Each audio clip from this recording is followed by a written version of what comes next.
बिस्मिल्लाहिर्रहमानिर्रहीम। हम लोग ज़िना और अगवा बराए ज़िना के केसेस में एज ए डिफेंस काउंसिल गवाहान पर क्रॉस एग्जामिनेशन के हवाले से गॉसिप कर रहे थे, गपशप लगा रहे थे।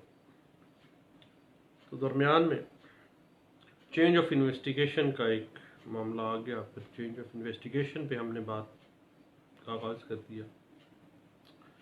हम दोबारा अपने असल पॉइंट की तरफ आते हैं कि एज ए डिफेंस काउंसिल जब आपने मुल्ज़िम का दिफा करना है किसी झूठे ज़िना के मुकदमे से, तो कुछ क्वेश्चंस हमने पहले डिस्कस किए और कुछ अब हम करेंगे। इसमें एक बात जहन में रखिएगा कि जिस वक़्त अगवा हुई है मगविया, उस हवाले से जो वकूआ हुआ है उससे कंसर्न जब भी आपने क्रॉस एग्जामिनेशन करनी है तो उसमें यह चीज़ है कि वक्त वकूआ क्या मुल्ज़मान की शक्लें अयां थीं या उन्होंने अपने चेहरे ढांपे हुए थे जब वो अगवा बराए ज़िना के लिए वकूआ करने आए थे। उसके बाद बुनियादी मकसद ये है कि गवाहान के बयानात के अंदर आपने उस अगवा बराए ज़िना का जो वकूआ है उसके वक्त में, उसकी जाए वकूआ में आपने इख्तलाफ पैदा करना है कि किस हद तक वो इख्तलाफ आता है। मुल्ज़िम उस वकूआ के लिए किस साइड से आए, किस साइड से गए। अगवा करने का जो वकूआ है वो कितनी देर में मुकम्मल हुआ है। क्या वकूए के वक्त मगविया ने कोई रिटेलिएशन की और उस रिटेलिएशन के नतीजा में मगविया का लिबास फटा था, कमीज़ फटी थी या जिस्म का कोई लिबास अरियां हुआ था। उसके बाद बाज़ वक़्त मामलात उल्ट होते हैं, अलेज कर देती है एक मगविया, लेकिन ऐसा होता नहीं है। उसमें यह सवाल पुट कर लीजिएगा कि क्या मगविया अपनी मर्जी से उन मुल्ज़मान के साथ गई थी और क्या वो जहाँ पर वो अलेज कर रही है, जिस घर में उसको रखा गया है, क्या वो अपनी मर्जी से अंदर बाहर जाती आती रही है। बाज़ मगविया के मुताबिक जो मुल्ज़िम होता है उसके अपने सराउंडिंग्स में से होता है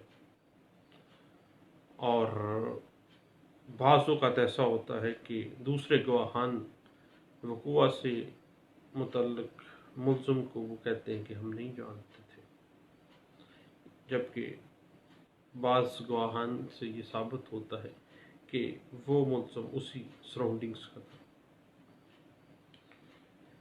बुनियादी मकसद तो है कि मगविया ने जो बयान दिया और गवाहान ने जो वकूआ के मुतालिक बयान दिया है, आइडेंटिफिकेशन ऑफ अक्यूज्ड पर्सन, उसमें किस हद तक इख्तलाफ आप लाने में कामयाब ठहरे हैं बतौर एक डिफेंस काउंसिल के। उसके बाद मगविया ने इस सारे वकूए का कितनी देर तक किसी से जिक्र नहीं किया था, इस बात को जरा पुट कीजिएगा।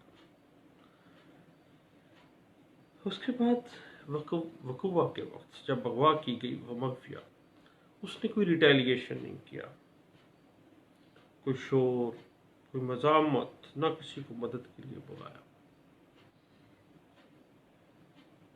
उस वक़्त वो चली गई थी उनके साथ विद कंसेंट। बाद में लड़ाई झगड़ा हुआ तो फड्डा पड़ा था। उसके बाद बाज़ जाए वकूआ के करीब जो गवाहान की मौजूदगी बताई जाती है वो मगविया के अपने रिश्तेदार या अहले खाना होते हैं, उनके गवाहान के जो बयानात हैं उनमें इख्तलाफी पॉइंट्स जो हैं वो आपने निकालने हैं बतौर एक डिफेंस काउंसिल के।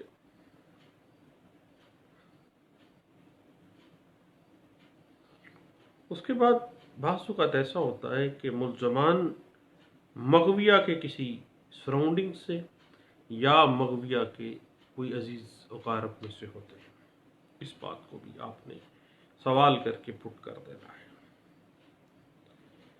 اس کے بعد اگر وہ رشتہ داری تھی تو وہ کس نوعیت کی تھی، کوئی رشتہ داری والی نوعیت کیا تھی، کیا حالات و واقعات تھے، ان ساری باتوں کو آپ نے مغویہ سے پٹ کروانا ہے، یا وقوع کے جو گواہان ہیں ان سے آپ نے پٹ کرنا ہے ان کو. اور اگر کوئی اغوا کے وقوع سے پہلے ان کے درمیان کوئی لٹیگیشن تھی کسی قسم کی بھی، تو پھر اس کو بھی پٹ کر لیجیے گا. اس کے بعد لٹیگیشن کے علاوہ اس وقوع سے متعلقہ کوئی بیان جو کسی کو دیا گیا، کسی مجسٹریٹ کو یا کسی بھی جگہ پہ. بعض اوقات مغویہ جو ہے وہ بار بار بیان بدلتی ہے. پچھلے دنوں 164 کا بیان دیا، 164 میں بھی وہ ریٹریکٹ کر گئی تھی. تو اس کے بعد بعض اوقات مغویہ چونکہ اپنی مرضی سے گئی ہوتی ہے، جاتے ہی وہ نکاح وغیرہ کوئی ہوتا ہے، نکاح کے علاوہ کوئی پٹیشن وغیرہ بھی فائل کی ہوتی ہے، یا کوئی استغاثہ فائل کیا ہوتا ہے 506 وغیرہ کا، 22(6) کی کوئی پٹیشن دائر کی ہوتی ہے ہراسمنٹ کے حوالے سے کوئی. اور اس میں یہ بھی پلی بعض اوقات دی ہوتی ہے کہ کسی نے اس مغویہ کو اغوا نہیں کیا، لیکن بعد میں مغویہ کہتی ہے کہ جی وہ والا جو پہلا بیان تھا وہ مجھ سے زبردستی دلوایا گیا تھا، کیونکہ وہ لڑ پڑی ہوتی ہے اس وقت.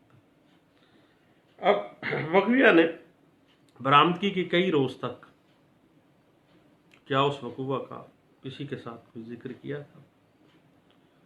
اس کے بعد جب اغوا ہوئی ہے مغویہ تو ملزمان کی پوزیشن کیا وہ خالی آتے تھے یا مسلح آتشی اسلحہ تھے، اگر اسلحہ تھا تو کس نوعیت کا تھا، اور اس وقوع سے پہلے بھی کیا ملزمان نے کسی کے ساتھ کوئی ریپ وغیرہ کیا ہوا ہے، کوئی اس طرح کا معاملہ، کوئی ان کی ہسٹری بیک گراؤنڈ. اس کے بعد کیا مغویہ کے جو پھٹے ہوئے کپڑے تھے وہ پولیس کو پیش کیے گئے ہیں. اب بعض اوقات ایسا ہوتا ہے کہ مختلف بیانات جو مغویہ نے دیے ہوتے ہیں، مختلف فارمز کے اوپر دیے ہوتے ہیں، وہ مختلف اوقات میں ملزمان کے نام بھی بدل رہی ہوتی ہے. آپ نے اس چیز کو مد نظر رکھنا ہے، اس کی ہسٹری کو نکال کے اس کو پٹ ڈاؤن کرنا ہے، اور یہ سوال لازمی کیجیے گا مغویہ سے. سجیشن دے دیجیے گا کہ آپ جھوٹی شہادت پھنسانے کے لیے دے رہی ہیں، ملزم بے گناہ ہے، آپ تجویز دے دیں اس کو. اس کے بعد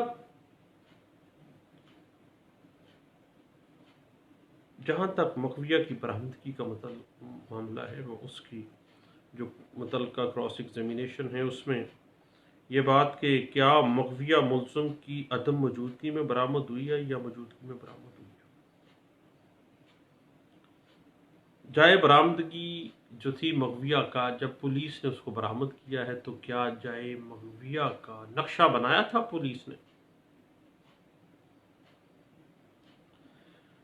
اس کے بعد جو جائے برآمدگی ہے وہ ان ملزمان کی ذاتی ملکیتی ہے، مقبوضہ ہے یا نہیں ہے، اس بات کو آپ نے ذہن میں رکھنا ہے اور اس طرح سوال پٹ کرنا ہے. اس کے بعد یہ بات ذہن میں رکھیے گا کہ کیا برآمدگی جب مغویہ کی ہوئی ہے ریپ کیسز میں، اس وقت ملزم کے کوئی خاندان کا وہاں پہ شخص موجود تھا یا نہیں تھا، یا مغویہ پرائیویٹ طور پر برآمد ہوئی ہے یا خود بھاگ کے چلی گئی تھی، یا مغویہ کو کوئی اور آدمی کمپلیننٹ پارٹی کے پاس چھوڑ کے گیا تھا، یا مغویہ خود آ گئی تھی. اس میں آپ یہ سجیسٹ کیجیے گا، سجیشن دے دیجیے گا مغویہ کو بھی یا برآمدگی کو، اگر کوئی گواہ ہے کہ وہ جھوٹی شہادت دے رہا اور پولیس سے ساز باز کر کے برآمدگی سے متعلقہ غلط اور بے بنیاد کارروائی جو ہے वो की गई है। अब जिना केसेस में याद रखिएगा कि अगर सैमन ग्रुपिंग की रिपोर्ट अदालत में पेश नहीं की गई और आपने ये सवाल पुट करके बात निकाल ली है, तो आप एक अच्छे डिफेंस काउंसिल हैं, आप जीत जाएंगे, बंदा क्विट हो जाएगा। इसकी इंटरप्रिटेशन देखिएगा 2012 PCRLJ पेज 437 के अंदर। उसके बाद कंप्लेनेंट पार्टी को क्रॉस एग्जामिन करके आप ये चीज़ निकालिएगा कि वकूआ जो अगवा का है या जो वो रेप का इल्ज़ाम लगा रहे हैं उनका कोई चश्मदीद गवाह नहीं है। क्रॉस एग्जामिनेशन में इस बात को पुट करें, सामने ले आए, मुलज़म अक्विटल में चला जाएगा।